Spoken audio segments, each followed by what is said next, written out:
Welcome everyone to the Norton Planning Board's meeting of Tuesday, May 10th, 2022. Again, this is a hybrid meeting. To join in person, we are at the Norton Public Library, 68 East Main Street. To join online via video, please use the Zoom link posted on the meeting agenda or using the Zoom app with meeting ID 638-929-1060, the same meeting ID we've been using for the last 2 years. There's also a dial-in number available should you so choose. The meeting will also air on Norton Cable Access Channel 15. As part of the hybrid meeting, please feel free to email questions for the board ahead of the meeting to Paul DiGiuseppe, the town planner, seated to my right, and his email address is listed on the agenda for this meeting. Pursuant to Chapter 20 of the Act of 2021, again, this meeting is being conducted in person and as a courtesy via remote means in accordance with applicable law. Please note that while an option for remote attendance and no participation is being provided as a courtesy to the public and board members, the meeting or hearing will not be suspended or terminated if technological problems interrupt the virtual broadcast unless required by law. Okay, with that out of the way, we do have some planning board business and policies here as we have just had our town elections. We do have some turnover in terms of members. We have one new member joining us, Laura, and we'll have additional members joining. One who is waiting to be sworn in, and another one who had a pre-existing conflict with this meeting, and another which is still working through the appointment process after Steve Hornsby was elected to the select board, which is why we have 4 people here out of a 7-member board. So with that in mind, I think it makes sense to hold off on doing board position elections until there's more members present. So we'll hold off on that. Not that I'm that eager to continue rambling on and on and on every week, but that's okay. And we'll continue to work through and hopefully set up more of those kind of standard onboarding processes at our next meeting. We do have a couple of bills for review. We can pass those down if anyone would like to care to look at them. Laura, just for your edification, when COVID hit, the board did go to a single signer policy with bills and with plans so that the chair can sign. But obviously we want to give everybody the opportunity to review these as much as we want to review a Verizon bill every month, as well as some other additional reimbursements and bills. So if anybody looks through those, if we have any questions, Paul and Brian can answer them for us. We do not have any minutes to approve for this meeting, so we don't have to worry about that. In terms of future meeting dates, the only meeting that we currently have scheduled is our next meeting. And due to applications coming in, we do want to have some meetings scheduled in June. June 8th is the town meeting. June 7th. June 7th is the town meeting. 1 day off. So obviously we're not going to be meeting on June 7th. And one of our members does have a conflict on the second Tuesday. So for June, I think we'll be looking at the 21st and the 28th for meetings in June. Does anybody have any conflicts with those days? I'm sorry, could you repeat those? Tuesday, June 21st and 28th. 21st is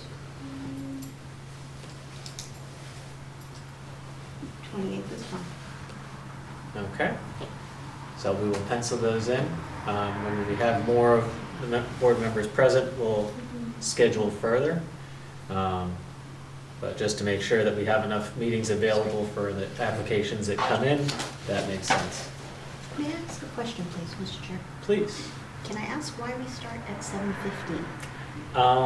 That is a long-standing principle, which I have yet to explore in its full depth. I believe the idea being if somebody was commuting back from Boston and left at 5 and got into town at, call it 6:30, then they would have time to get from the train station to here.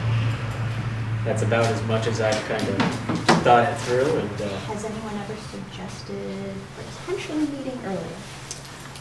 it has been suggested, I think once 5 or 6 years back. If we want to discuss that with the full board, we can do that. Not by much, maybe a half hour. Yeah, we can see. Okay, so With the rest of the agenda, because we only have 4 members here, that is an insufficient number to make a decision on a special permit. So I would recommend that we continue all of the 3 public hearings on the agenda to our next meeting, unless anybody has any objections to that. All the applicants have already been informed of that. Motion for that? I would need 3 motions for that. So you're not gonna get to the Pine Street issue? We're not going to be discussing the Pine Street project tonight. Would have been nice to know that. I apologize. I'm taking it as soon as I can in the agenda. Thank you. Mr. Chair, motion to continue definitive plan 13932 and special permit 14704. Okay, and that would be continued to our next meeting on the 24th? 24. Second. Okay, thank you, Alan, for the motion, thank you for the second. Is there any further discussion? Okay. Hearing none. All in favor, please say aye. Aye. Aye. Since we're all here, we can actually do that. I don't have to go through the roll for every single vote. Okay. So a motion to continue special permit 13760 to the 24th. Second. Thank you, Alan, for the motion, and Wayne for the second. Is there any further discussion on the motion to continue 156 West Main to the 24th? Hearing none. All in favor, please say aye. Aye. Aye. Okay, all in favor, thank you very much. Motion to continue special permit 14100 to May 24th. Second. Thank you, Alan, for the motion, and Wayne for the second, continuing your streak. And is there any further discussion on that motion? Hearing none. All in favor, please say aye. Aye. Aye. All in favor? 34 South Worcester Street is also continued to May the 24th. Okay. So we do have one final item on our agenda this evening, which is related to the execution of an approved definitive subdivision plan, which is DEF 11449, otherwise known as Blue Star Business Park. And I know we do have members of the applicant here. So, Paul, do you want to give a little bit of context for what we're looking at here, since I know different members of the board were here for different aspects of this process? Sure. So some months ago, the applicant had, actually late 2021, the applicant had come forward with a definitive plan as well as a special permit to, the definitive plan created 4 new lots over on Leonard Street across from their phase 1, which is where Wayfair and Pitney Bowes is. And this was to create, again, 4 new lots. The special permit was for 2 buildings. One was a 200,000 square foot warehouse space, which is to be occupied by Yale Appliances, and a 60,000 square foot warehouse space. Those, the special permit and the definitive plan were approved by the board a few months ago. I don't have right in front of me, but it was approved. There was an appeal by an abutter during the 20-day appeal period. However, the applicant and the abutter settled. A motion for dismissal was filed by both the abutter and the town, and that's on. So we have that. I don't have our signed version of it, but our town council has emailed me that she has signed it and submitted it to the court. So, so we're free to move forward with this. And I've confirmed that with town council as well. So there wasn't a wait period. Once that was signed, the applicant could submit it. So a couple of things as they relate to tonight. In our subdivision regs, I don't know why, but it says that even though it was approved a few months ago, it needs to come back for an endorsement after the appeal period or when the appeal has been settled. So the applicant is fulfilling that tonight. But in addition, as there are road improvements and water and sewer improvements going in, the town wants to get a guarantee that that work gets completed, and that's a standard practice. And that's the purpose of the bond that we are, you'll see tonight. It's a $2 million bond that would be through a bonding agency. And what that means is, if, in this case, when the applicant comes through and completes the improvements and it's verified by the town, we can release that bond back to them. Worst case scenario, they start working on a project, something happens, they don't complete it, we can use that bond money to finish the project. Either way, this is here as an insurance policy, essentially a financial insurance policy for the town. But we should also point out that in phase one, the applicant did millions of dollars worth of improvements, from extending the sewer line from essentially the hump on East Main Street all the way over 495, they upgraded the water lines.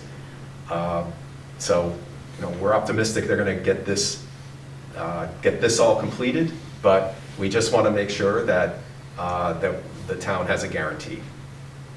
And it's required in our regulations regardless. And it's required anyway, so. Okay. And in terms of blocking and tackling, this physical bond will need to be signed by members of the board, correct? By members of the board, the applicant, and the bonding agency. And the original is not here, but it will be, correct? Yeah, and I'm going to, I guess, turn this over to Jeff now. Sure.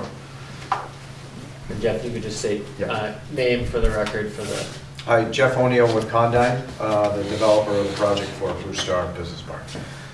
That is correct. The bonding agent, we have a copy that's here of what's arriving tomorrow, so it will be sent by overnight delivery here.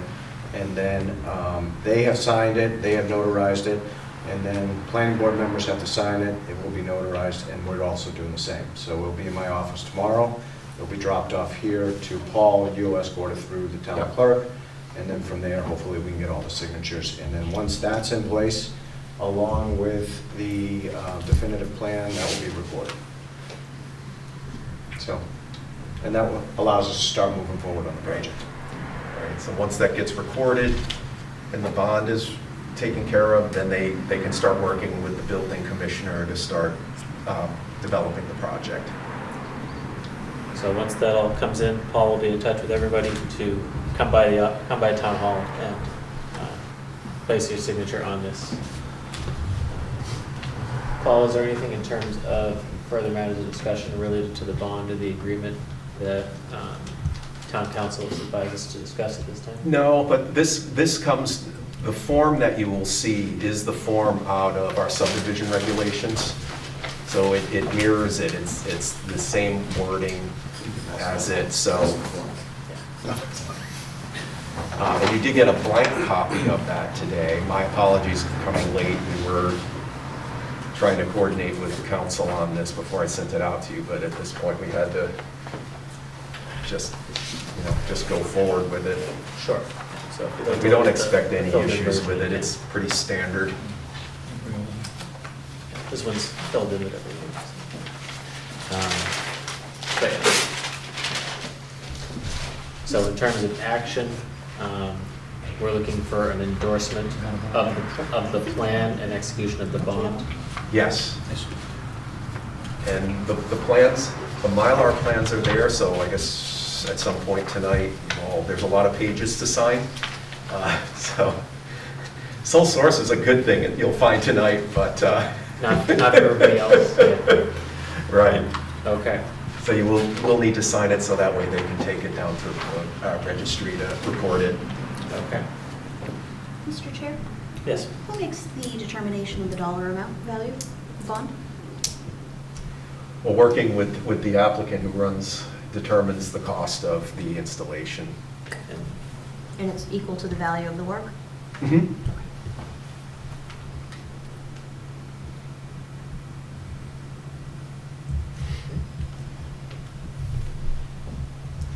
Are there any questions?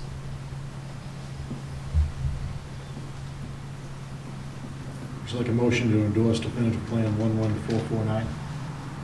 And are we endorsing the plan and executing the bond in one motion, Paul, do you feel? Or? I would do them separately. Okay. So just the plan. Second. Thank you, Alan, for the motion, and Wayne for the second. Is there any further discussion again on the motion to endorse the approved plan? Okay. Hearing none, all in favor, say aye. Aye. Aye. Okay. And do we have any further action on the surety bond itself? Motion to endorse the surety bond. Second. Thank you, Alan, for the motion, and Wayne for the second. Is there any further discussion? Okay. Hearing none, all in favor, say aye. Aye. Okay. So, take that, and we'll go ahead and sign the plans after the meeting, and go forward with there. Thank you. And we'll be in communication, Paul, with you to put our John Hancocks on whatever we need. So I would just ask too that we have the Mylar, but there's also a hard copy set. That way we have it, we'll scan it and put it up in Permatize and online for everybody.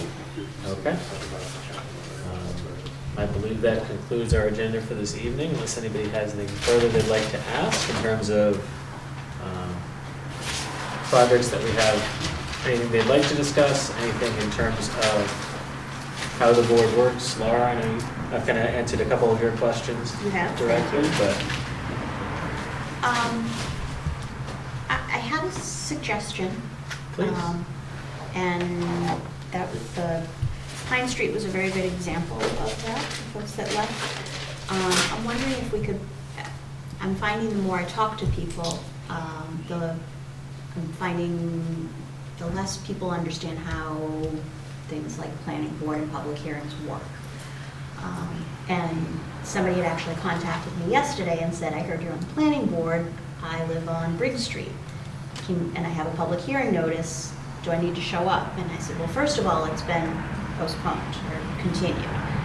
And they were not aware of that, so I started thinking, perhaps on the public hearing notification letter itself, we could put some commentary that, the applicant may request a continuance without discussion of a public hearing, and we will make every effort to update our agendas and tell them where to find the agendas. Can I make maybe an alternative to that? I like it, Okay? but I think maybe what we could do is just remind them to go to the agenda the day of the meeting, because then you will see a request for it, because, like in this case, we actually had it on the agenda. Right. But I get it. But they don't people are- know, right. No, and But I that's think kind of from where I the was going. meeting, If if we we- direct them, if we give them a link to where the agendas are and Yeah, say, we we'll make could- every effort to update the agenda. Yeah, we can add a sentence to it to say that, please go to the planning board webpage to the day of the meeting. Yeah. That'd be great. Yeah, we can do that. Okay, yeah, this person didn't even realize that the public hearing took place within the planning board meeting. They thought it was two separate. They thought a public hearing was just a separate meeting Okay. that occurred. Didn't understand that it occurred within the planning board. Aha, Um, okay. So, That's a context I was not imagining. yes, Okay, neither was I, but okay. if you're unfamiliar with how town government works, I could see that as being problematic. Sure. Yeah. So, and then, it would avoid, it's not gonna catch everybody, but we may be able to avoid annoying some people along the way, not everybody. Yeah, I But it's don't- also one of the things that we routinely hear about is, we could use more communication. And I think that would be a good Yeah, step. and I forgot, I usually put this up on our Facebook page, that when applicants request a continuance, we'll post a revised agenda with it, and that didn't happen, but we're always trying to make process improvements, so that's one thing we will do with the notices. We'll add just something for them to see, go to the webpage the day of the, day of the meeting. Great, Okay. thank you. Anything further anybody else would like to discuss this evening? Otherwise, I'd entertain a motion. To adjourn. Seconded. Thank Alan for the motion, and I think she got you. She can for the have second. She's gonna have. Okay, any further discussion on the motion to adjourn? Hearing none, all in favor, please say aye. Aye. Okay. Thank you very much, everyone. We are adjourned.